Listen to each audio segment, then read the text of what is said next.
میں اس وقت باہر گلی میں کھڑی تھی۔ سمجھ نہیں آ رہا تھا کہ اب کیا کروں۔ اپنی حالت کی وجہ سے مجھ سے چلا نہیں جا رہا تھا اور میں اس وقت شدید کمزوری کا شکار تھی۔ لیکن میرے سسرال والوں کو مجھ پر رحم نہیں آیا اور مجھے اسی حالت میں گھر سے نکال باہر کیا۔ پریشانی کے عالم میں چل تو پڑی، لیکن سمجھ نہیں آ رہی تھی کہ اب میں کیا کروں، اور اپنے میکے بھی واپس نہیں جانا چاہتی تھی، کیونکہ مجھے معلوم تھا کہ وہاں پر جا کر بھی میرے ساتھ کیا سلوک ہوگا۔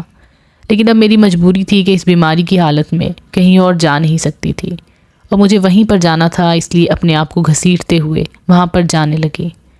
راستے میں بار بار مجھے اپنے شوہر پر غصہ آ رہا تھا، جس نے ایک بار بھی میرا خیال نہیں کیا، جسے میری بیماری کا خیال نہیں آیا، اور کس طرح اس نے اپنی ماں کے ساتھ مل کر مجھے گھر سے نکال باہر کیا۔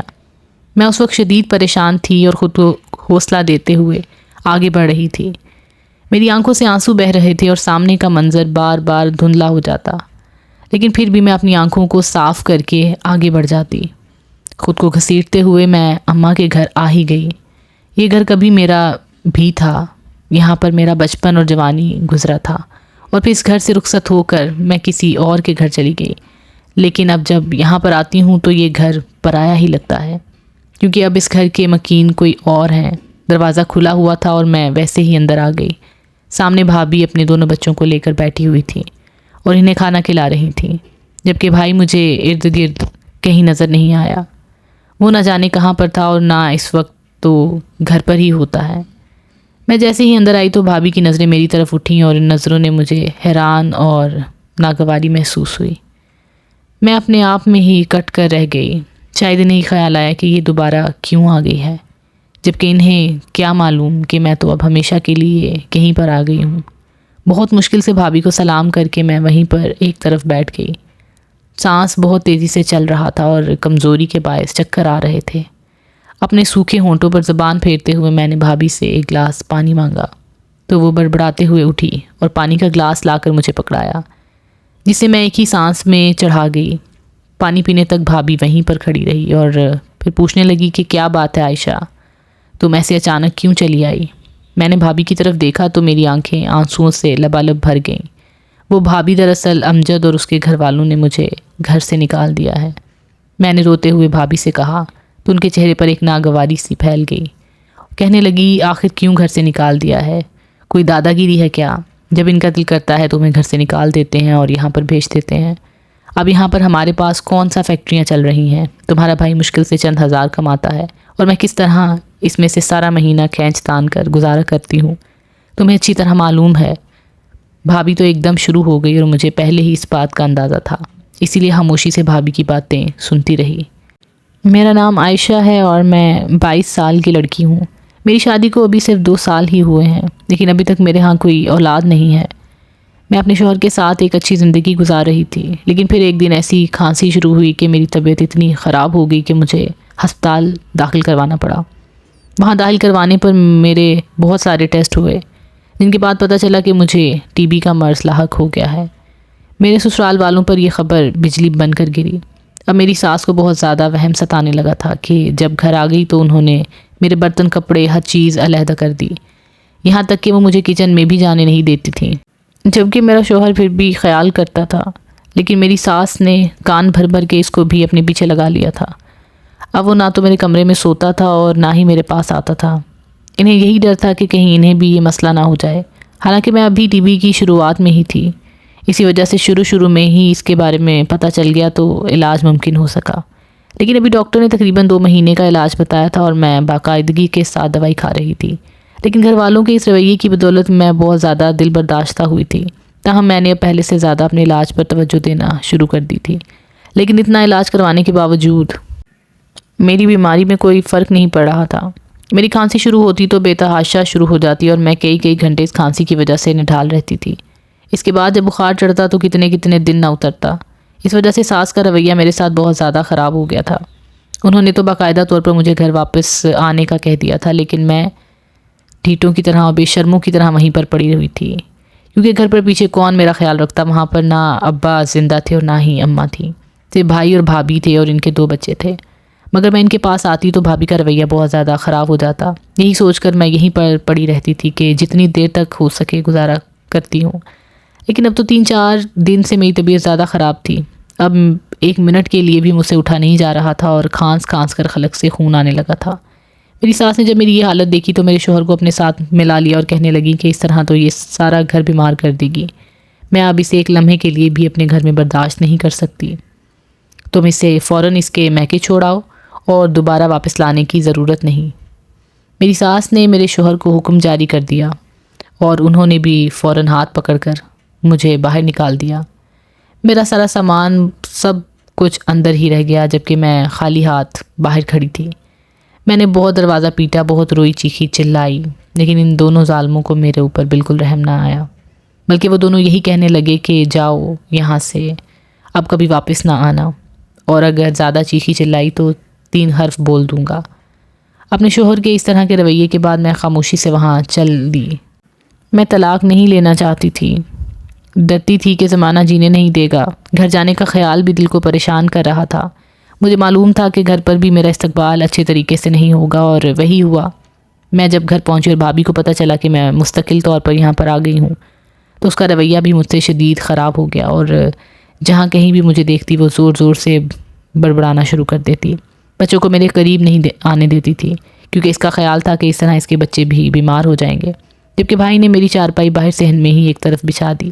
اس کا کہنا تھا کہ اگر تم گھر کے اندر رہو گی تو پھر یہ میرے گھر والے بھی بیمار ہو سکتے ہیں، اس لیے اپنا وقت یہیں پر گزارا کرو۔ بھابھی اور بھائی کے اتنے برے سلوک کی وجہ سے میں خون کے آنسو رونے لگی۔ یہی وہ بھائی تھا جو بچپن میں میرے لاڈ اور ناز نخرے اٹھاتا تھا۔ ابا اماں کی زندگی میں اس نے میرا اور میں نے اس کا بہت خیال رکھا۔ ہم 2 ہی تو بہن بھائی تھے، ہم نے ایک دوسرے کو دوست بنایا ہوا تھا، لیکن اس وقت کے ساتھ ساتھ اماں ابا رخصت ہو گئے اور بھائی کی شادی ہو گئی، اور اب بھائی بھی پرایا لگنے لگ گیا تھا۔ وہ بھی بھابھی کی زبان بولتا تھا۔ مجھے بہت دکھ ہوتا ہے کہ میں چاہتی تھی کہ میرے ساتھ پہلے جیسا ہی سلوک کرے، لیکن وہ تو ایسے بدلا جیسے اس کی بہن ہی نہیں تھی میں۔ مانا کہ گھر میں غربت تھی، مانا کہ گزارا کرنا مشکل تھا، اتنی مہنگائی کے دور میں اتنے افراد کا پورا کرنا مشکل تھا، لیکن میرا بھائی مجھ سے 2 لفظ محبت کے تو بول ہی سکتا تھا، مجھ سے ہمدردی کا اظہار تو کر سکتا تھا، مجھے تسلی تو دے سکتا تھا، لیکن اس نے ایسا کچھ نہیں کیا۔ میرے پاس تو دوا کے لیے بھی 1 روپیہ تک نہ تھا، اور جو میری دوائی تھی وہ ویسے ہی وہیں پر رہ گئی تھی۔ میں اب اسی طرح بیماری کی حالت میں وہاں پر لیٹی رہتی ہوں۔ بھابھی کا دل کرتا تو مجھے کچھ کھانے کو دے دیتی، ورنہ وہ اتنا بھی نہ کرتی۔ مجھے اس کے باورچی خانے میں جانے کی اجازت نہیں تھی، اس لیے میں وہاں پر بیٹھ کر بھابھی کا انتظار کرتی رہتی کہ کب وہ مجھے کھانا دے اور میں کھا سکوں۔ بیماری کی حالت میں کمزوری زیادہ ہو گئی تھی اور مجھ سے 1 قدم بھی اٹھانا مشکل ہو رہا۔ اس وقت میرے لیے وہ دوا بہت ضروری تھی، لیکن سمجھ نہیں آ رہی تھی کہ کہاں سے لے کر آؤں۔ اپنی بے بسی پر آنکھوں میں آنسو آ جاتے اور میں روتی رہتی۔ ایک دن اس طرح طبیعت خرابی کی وجہ سے گھبرا کر گھر سے باہر آ گئی اور باہی گلی میں آ کر تھڑے پر بیٹھ گئی۔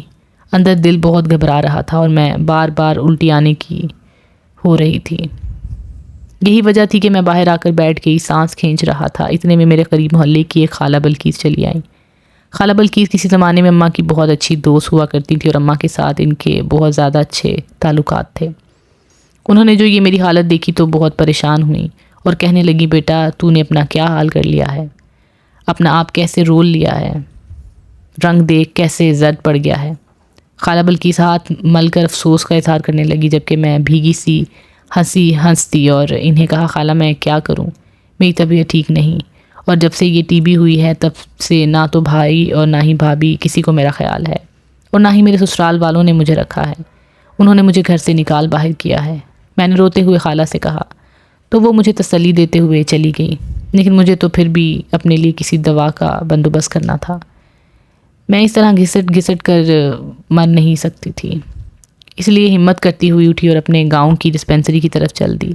میرا خیال تھا کہ وہاں سے کوئی دوا لے لوں گی، شاید کچھ فرق پڑ جائے، لیکن وہاں پہنچنے سے پہلے ہی راستے میں مجھے ایک دواخانہ نظر آیا۔ کمال ہے، یہ دواخانہ پہلے تو یہاں نہیں تھا، میں نے اپنے آپ میں تعجب سے سوچتے ہوئے کہا۔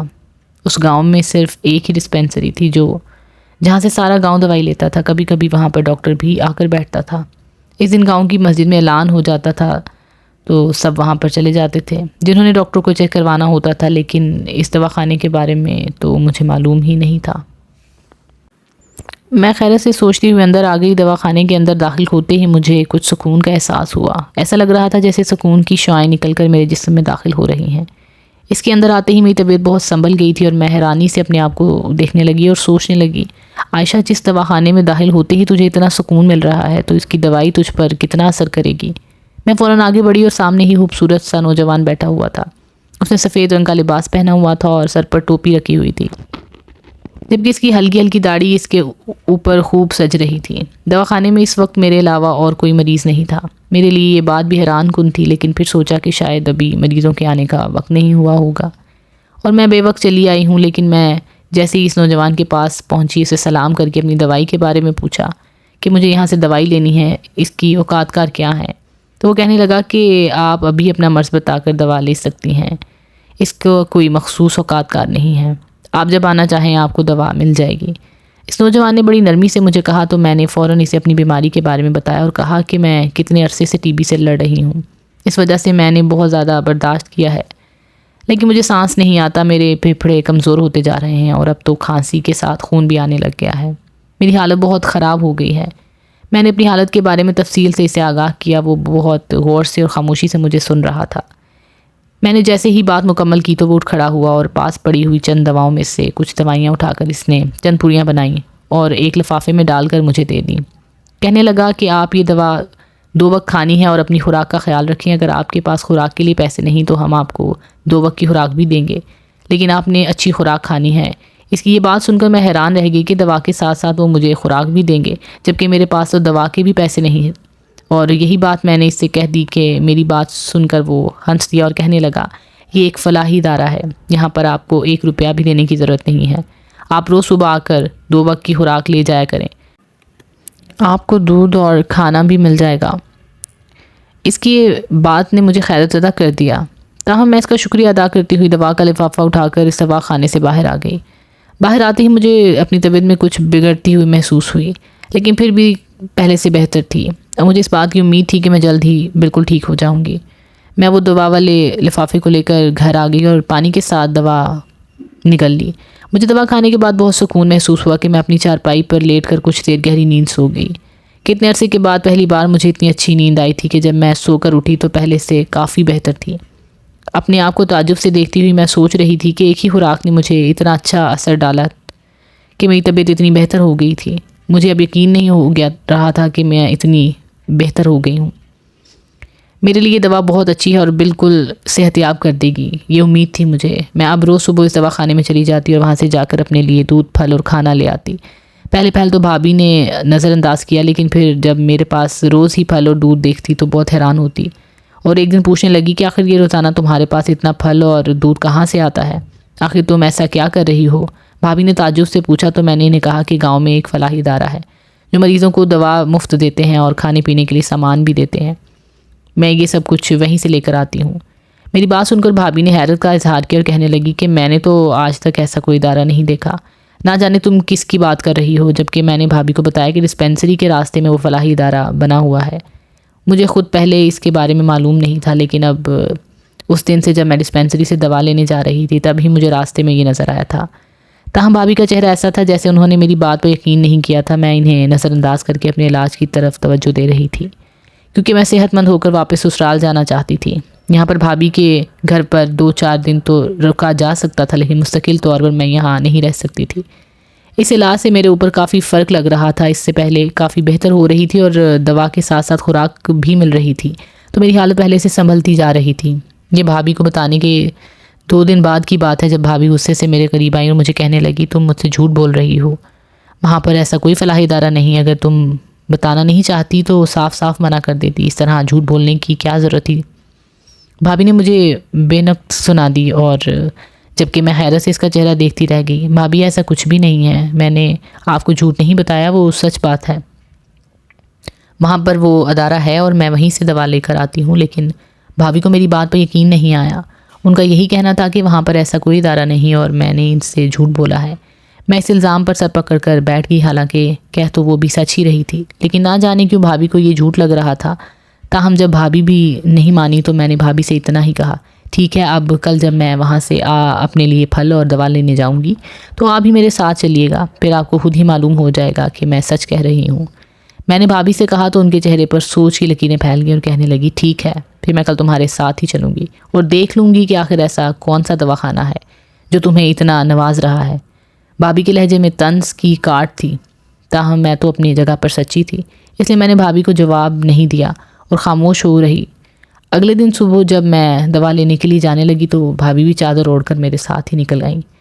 ہم دونوں ڈسپینسری والے راستے کی طرف چل پڑے تو پھر ایک جگہ رک کر میں نے بھابھی سے کہا کہ یہ دیکھیں، یہ سامنے ہی وہ دواخانہ ہے، جبکہ بھابھی حیرت سے میری شکل دیکھنے لگی، جیسے میرا دماغ چل گیا ہو، اور کہنے لگیں تمہیں سامنے دواخانہ دکھائی دے رہا ہے؟ میں نے ہاں میں سر ہلایا تھا۔ بھابھی کا غصہ تو جیسے 7ویں آسمان پر پہنچ گیا۔ کہنے لگی تم مجھ سے جھوٹ بول رہی ہو یا پھر جان بوجھ کر میرے ساتھ اس طرح کے فریب کر رہی ہو؟ سامنے تو صاف میدان ہے، تمہیں اچھی طرح معلوم بھی ہے۔ یہ کتنے عرصے سے خالی میدان پڑا ہوا ہے اور گاؤں کے لوگ یہاں پر شادی بیاہ کا انتظام کر لیتے ہیں، اور تم کہہ رہی ہو کہ یہ سامنے دواخانہ ہے۔ کہاں ہے دواخانہ؟ مجھے تو کہیں دکھائی نہیں دے رہا۔ بھابھی نے میری اچھی خاصی بے عزتی کر دی، جبکہ ان کی بات پر میں نے حیرت سے سامنے کی طرف اشارہ کیا اور کہا یہ دیکھیں بھابھی، یہ سامنے دواخانہ ہے، میں روز یہیں سے دوا لے کر جاتی ہوں اور یہیں سے مجھے پھل اور دودھ ملتے ہیں۔ میں اپنی جگہ پر سچی تھی اور بھابھی کو اس بات کا یقین دلا رہی تھی، لیکن بھابھی نے میری بات کا یقین نہیں کیا، غصے میں بڑبڑا رہی ہوئی واپس چلی گئی اور کہنے لگی آ جاؤ آج ذرا گھر تمہارے بھائی سے بات کرتی ہوں، اب تو میں تمہیں اپنے گھر میں 1 منٹ کے لیے برداشت نہیں کروں گی۔ نہ جانے کہاں سے دوائی اور پھل وغیرہ لے کر آتی ہو اور مجھ سے جھوٹ بول رہی ہو کہ یہ سامنے دواخانہ ہے، یہاں سے لے کر آتی ہوں۔ حد ہے بھئی، ایک تو ہم تمہیں اپنے گھر میں رکھ رہے ہیں، پال رہے ہیں، اور اوپر سے تم ہمارے ساتھ ہی دھوکہ فراڈ کر رہی ہو۔ بھابھی نے مجھے بے نقص سنا ڈالی اور میں پریشانی کے عالم میں بھابھی کے پیچھے چلتی آئی۔ مجھے یقین نہیں آ رہا تھا کہ بھابھی کو وہ دواخانہ دکھائی نہیں دیا۔